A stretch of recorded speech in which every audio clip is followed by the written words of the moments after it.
Media ने बहुत नुकसान पहुंचाया है सिनेमा का। मुंबईया सिनेमा, उससे हमें बहुत ज़्यादा उम्मीद नहीं करनी चाहिए। बॉलीवुड में विचारों की बहुत कमी है अभी उसको 100 साल लगेंगे आगे जाने में वर्ल्ड सिनेमा में। फेसबुक पर जिंदा है, कहाँ किताब पढ़ने की संस्कृति खत्म हो गई। नमस्कार, आपका स्वागत है विंद फर्स्ट में। आज हमारे साथ ऐसी शख्सियत मौजूद है जो पत्रकारिता के क्षेत्र में सिर्फ देश ही नहीं बल्कि दुनिया में अपना नाम बना चुकी है।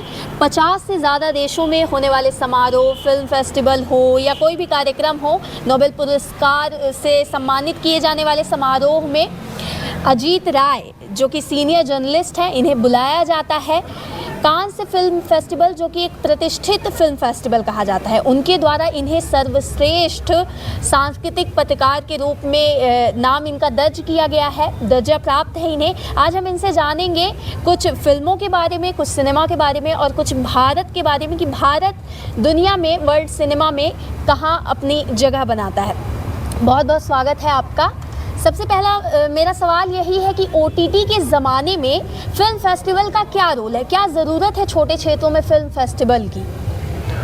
एक तो फिल्म फेस्टिवल के कई फ़ायदे हैं। एक तो जो अच्छी फिल्में बनती हैं वो सिनेमा घरों में रिलीज़ नहीं हो पाती हैं, क्योंकि आपके पूरे देश में 13,000 स्क्रीन है। तो 13,000 स्क्रीन में 5,000 साउथ में है, तो बचे 8,000 स्क्रीन यहाँ। तो 8,000 स्क्रीन हमारे यहाँ 2,000 फिल्में बनती हैं। तो जो बड़े लोगों की, बड़े स्टार की फिल्में आती हैं तो वो 8,000 में से 750 हॉल बुक कर लेते हैं, तो 500 हॉल बचे। तो 500 में 2,000 फिल्में कैसे रिलीज होंगी? तो जितना भी इंडिपेंडेंट सिनेमा है, क्योंकि दुनिया भर में जो सिनेमा का विकास होता है, जो हिस्ट्री बनती है, वो इंडिपेंडेंट सिनेमा ने बनाया है, इंडिपेंडेंट फिल्म मेकर ने बनाया है।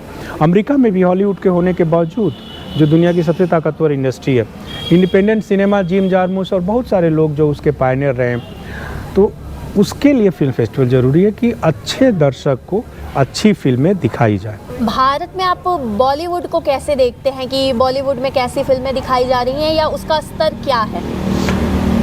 एक बहुत बड़े हिंदी के कवि हुए श्रीकांत वर्मा, मध्य प्रदेश के ही हुए, अब तो छत्तीसगढ़ हो गया। उनकी एक कविता है मगध, उसमें एक लाइन है कि मगध में विचारों की बहुत कमी है। उसी तरह बॉलीवुड में विचारों की बहुत कमी है अभी वो लोग 100 साल पीछे हैं। और उसकी वजह ये है कि हमारे देश की जो बेस्ट प्रतिभा है, बेस्ट टैलेंट है, वो फिल्म उद्योग में, फिल्म निर्माण में नहीं लगा है, तो हम पिछड़े हुए हैं उसमें।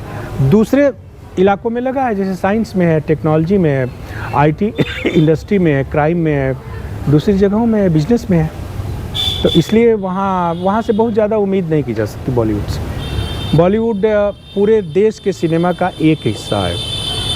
हिंदी सिनेमा जो मुंबई में बनता है, हिंदी सिनेमा बाकी जगहों में भी बनता है, कलकत्ता में थोड़ा बहुत बन जाता है, बाकी और हिंदी स्टेट्स में बनता है, लेकिन मुंबईया सिनेमा, उससे हमें बहुत ज़्यादा उम्मीद नहीं करनी चाहिए।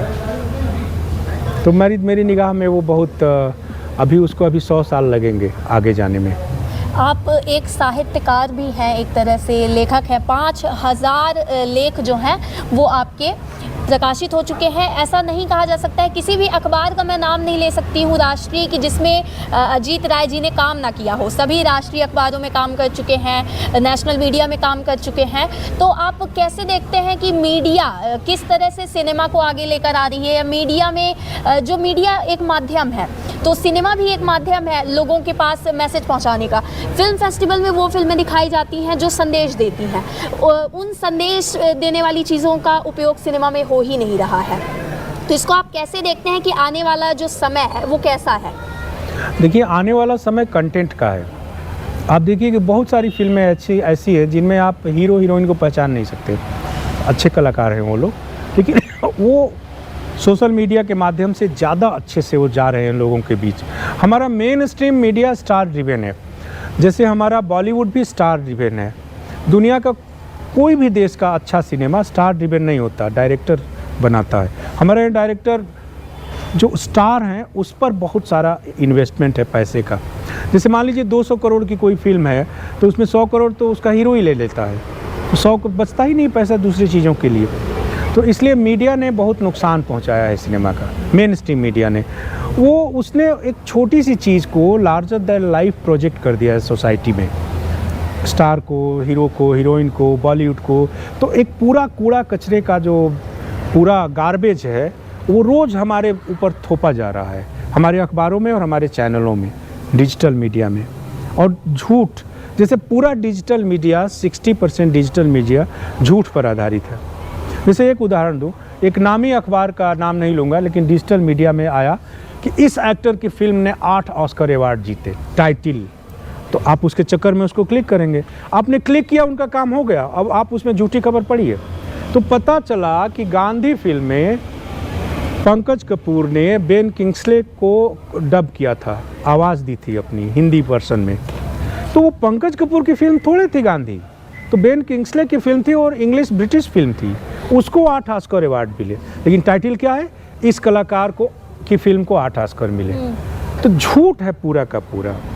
देखिए, इस देश में प्रिंट मीडिया अभी भी सबसे ज़्यादा विश्वसनीय है, उसके बाद टेलीविज़न है, उसके बाद डिजिटल। तो बहुत, टेलीविज़न आधा विश्वसनीय है और आधा अविश्वसनीय है, और डिजिटल तो पूरा का पूरा अविश्वसनीय है। खबरें प्लांट की जाती हैं, तो उसमें मीडिया ने नुकसान पहुंचाया है सिनेमा को। सही सिनेमा की समीक्षा नहीं है, समीक्षा खत्म हो गई, फिल्म पत्रकारिता खत्म हो गई लगभग। हाँ, भाषाओं में बची हुई है, जैसे मलयालम में, कन्नड़ में, तेलुगु, तमिल और बांग्ला में बची हुई है दूसरी भाषा। युवाओं में अब आप साहित्य को कितना देखते हैं कि भारत जैसे साहित्य और संस्कृति के लिए जाना जाता है? आप दुनिया भर के 50 देशों में आप पहुंचते हैं, वहाँ के फंक्शंस अटेंड करते हैं, तो आप भारत के साहित्य को कितना देखते हैं कि अब की युवाओं में वो कितना जिंदा है? फेसबुक पर जिंदा है।